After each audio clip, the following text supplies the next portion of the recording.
chopper!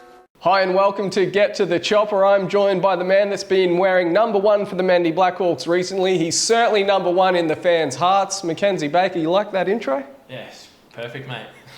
Now, we've been given the green light to swap out the Manly Blackhawks gear tonight for something a little different. Tell us all about what we're wearing, who we are. You chance to brag. So this is Outdoor Living. This is my brand. We sort of got this little business happening. We do a lot of fishing and outdoor adventures and stuff. And yeah, if you just want to get a shirt, don't hesitate. Message me on Insta or whatever and we can get that sorted.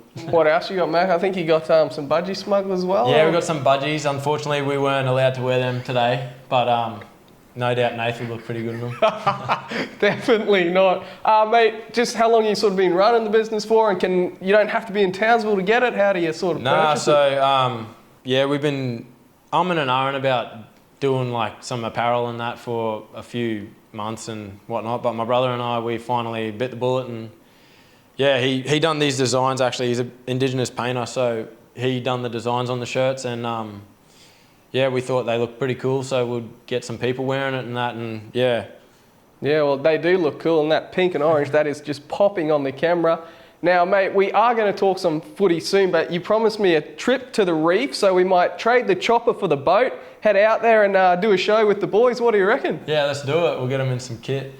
Right, let's talk some footy, mate. How have you been going this season? We obviously were great in pre-season. Took a little while for you to get in the team, but you've been in there and you've stayed since.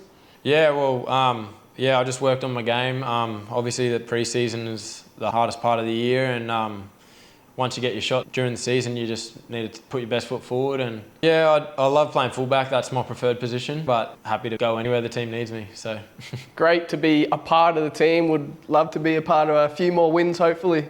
Yeah, hopefully we can get a few wins rolling starting this weekend against Sunny Coast. So it'll be awesome to knock them off. Yeah, well, before we look ahead to that, we are just going to look back at the game on the weekend. It was close up until halftime. It was actually a tie at the break, but then Wynnum sort of ran away with it. 26 unanswered points to take a 38-12 victory. Ultimately, another second half fade out, which has been a bit of a common theme this season.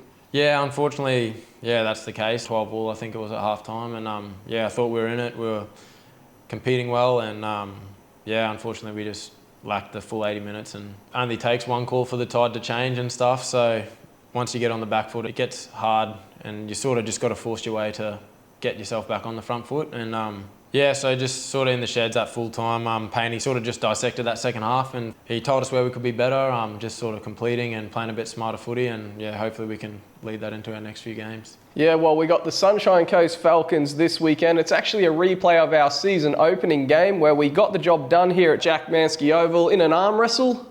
We can hear from our coach Aaron Payne now on what he expects, and we've also got the thoughts of the man in charge of the hosts, Brad Henderson. Yeah, look, we were lucky enough to get the chocolates on them here at home in round one. It was a pretty scratchy match. I know the Sunny Coast Falcons lost on the weekend, in fact gave Mackay their first victory of the year, but they were pretty scrappy, so they'll be a bit disappointed with their performance and they'll be looking to bounce back. I know they've copped a few injuries to some key positions, but that gives other blokes an opportunity and they'll bring enthusiasm. I'm trying not to be too negative. There's still a lot of good in what we're doing. We've been through a really tough period with a lot of injuries, and we're not through it yet. At the moment, our biggest problem is just not having the ability to play for 80 minutes. We're showing patches of really good form and patches of things that we want to do as a group. So that's the challenge for us, and if we can get our own backyard right and piece together a full 80-minute performance, we're certainly confident we can get the W. Now, of course, we wanted to build this match to be the battle between the brothers, Zach and Kyle Labert, but Kyle, he actually faked a hamstring injury on the weekend. He's too scared to face his younger brother and his old team for the first time, of course. That's not exactly true. He did injure his hamstring and he's absolutely gutted because it's a game he definitely would have wanted to play. Spewing. I don't even know he done his hamstring, but my best wishes are with him.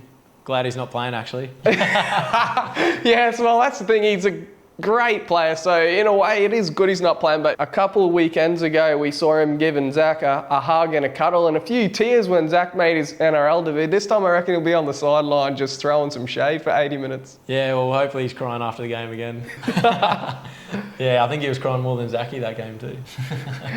Now, our under-21s face the Falcons for the first time this year in the Hastings Deering Colts competition. The visitors will look to build on back-to-back victories over Norths and Wynnum, either side of the bye.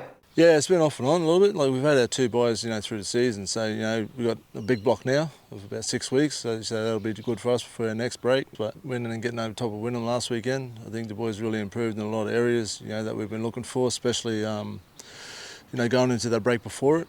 We work on our defence a lot more. Towards the back end, they did score those couple of tries, but, I thought for a majority of the game, we were really strong in that department.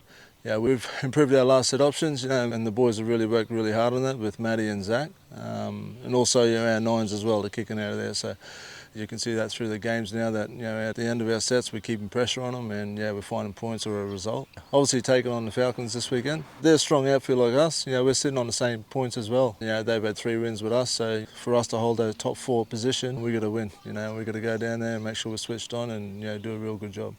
Time to turn our attention to local league, and it was nice to see Jack Johnson didn't drop his head after dropping out the Host Plus Cup team and got himself a try there for Souths in their win over the Crushers in Ingham, while brothers Burdekin and Charters Towers secured victories.